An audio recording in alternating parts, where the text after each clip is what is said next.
All right. Yeah, another one of these videos. Not excited to post my third video because honestly, when I post videos on this channel, I may never start a video on this channel excited because the point of this video is to get my thoughts about an issue. And if it's an issue, it's not fun to talk about.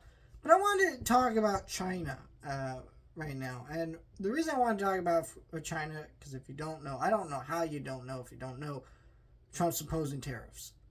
Today he announced that he's raising tariffs from 104% on China to 125%.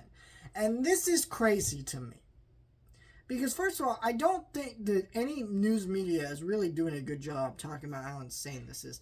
Because, yeah, it's causing the stock market to crash and shit. They're talking about that. But what they're not talking about is it's 125%.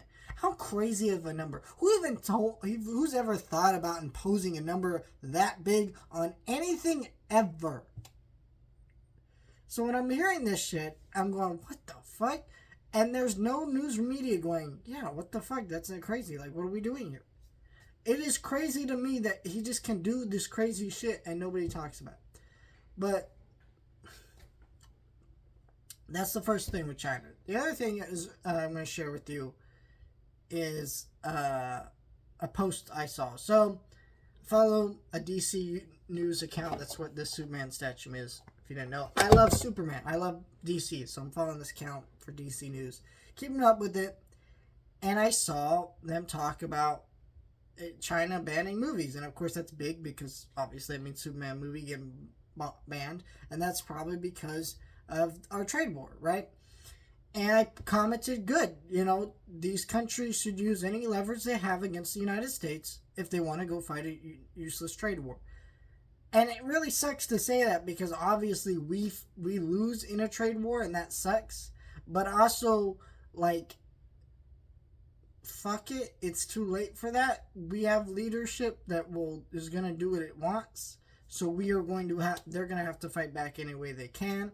And I appreciate their fighting back and not taking it sitting down because this is bullshit.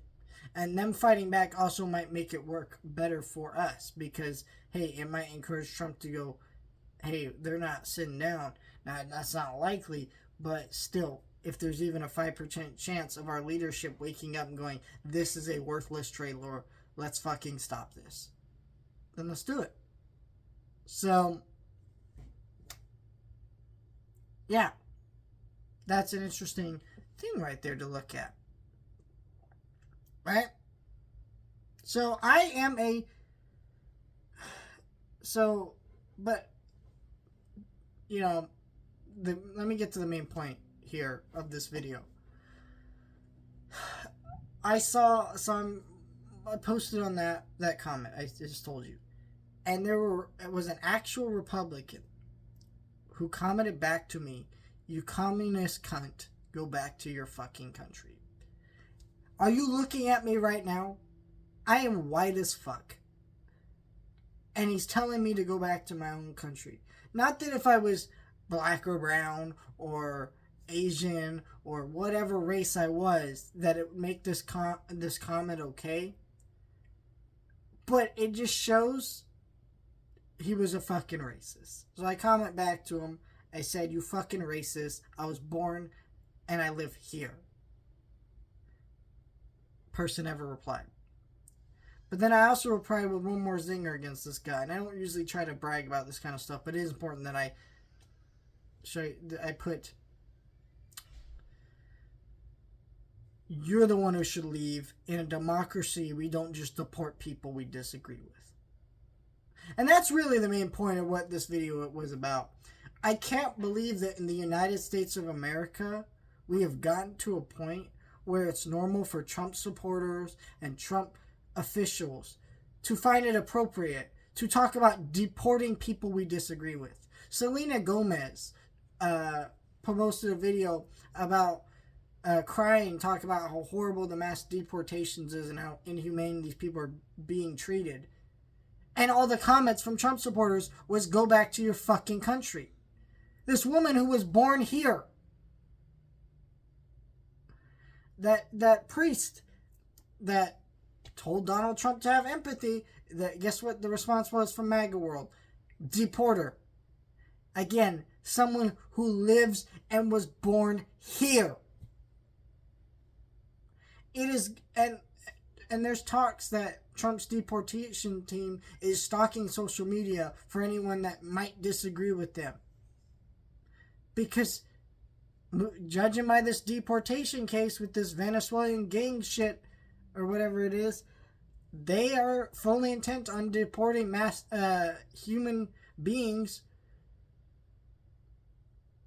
that live here and were born here or have legal citizenship. They don't care who they deport, immigrants or not. Everybody is a human being and has human rights, but not to them, especially if you disagree with them. And I can't believe it's gotten to that point in the United States of America. And that's why I'm really going to stress this point that I don't think anyone else is willing to say right now, but I want to say it. We are no longer a democracy until Trump's out of office.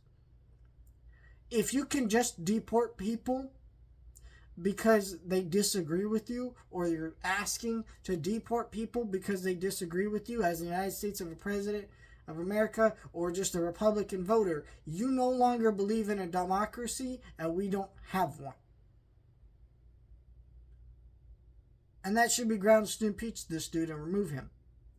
But yet, there is no talk of that. And I know it's because last time they tried to impeach this dude, it didn't work out. But who gives a shit? Also because Republicans control the House and the Senate. I don't care.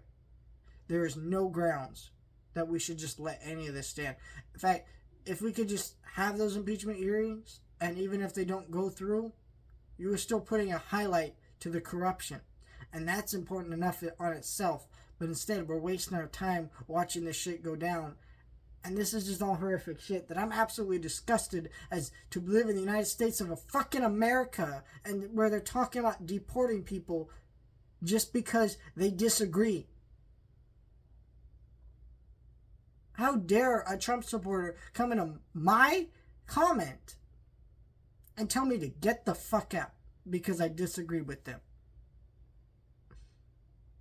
Also, I'm not even offended that he assumed that I was a black or brown person or an immigrant or whatever it is, because clearly he did. Because you know these Trump supporters wouldn't talk to white people like that. Like, the thing is, if Trump was deporting whiteys, then they'd wake the fuck up a little bit. You know? They wouldn't be for it, right? But because the people that he's deporting don't look like him, or don't look like them, they don't give a fuck. Well, eventually, I hate to tell you this, he's gonna deport your ass too. If this Trump administration becomes a dictatorship like they want, they ain't gonna stop at just the black and brown people, this person, that person. They're gonna deport as many people as they can, especially since they gave you a fucking number. He told you how many people he's gonna deport. And a lot of that numbers he's telling you he's going to deport ain't accurate. So, wild times in America. But I think it was important to say, fuck this shit. We don't deport people we disagree with. I hate Trump supporters by ever being of myself. And when I say Trump supporters, I don't mean people who voted Trump. Because I believe there are people who have reasons for doing so that aren't bad people. That doesn't mean they made the right decision and they aren't a little selfish and entitled. But let's be clear. I mean, I hate Trump supporters, but I would never ask you all be deported just for your fucking voting mistakes. I do think you're a little fucked in the head, but that's neither here nor there. That doesn't mean we can't have a conversation. I go to work. I deal with Trump supporters. At the theater I work at, I'm friendly with them, I'm cordial with them, I have conversations. I see that a lot of them deep down are good people who are just ill-advised, uneducated people who vote for someone that they believe is telling them the truth when he's a con man. But I'm not going to pretend and sugarcoat. You guys aren't doing good things for your country right now.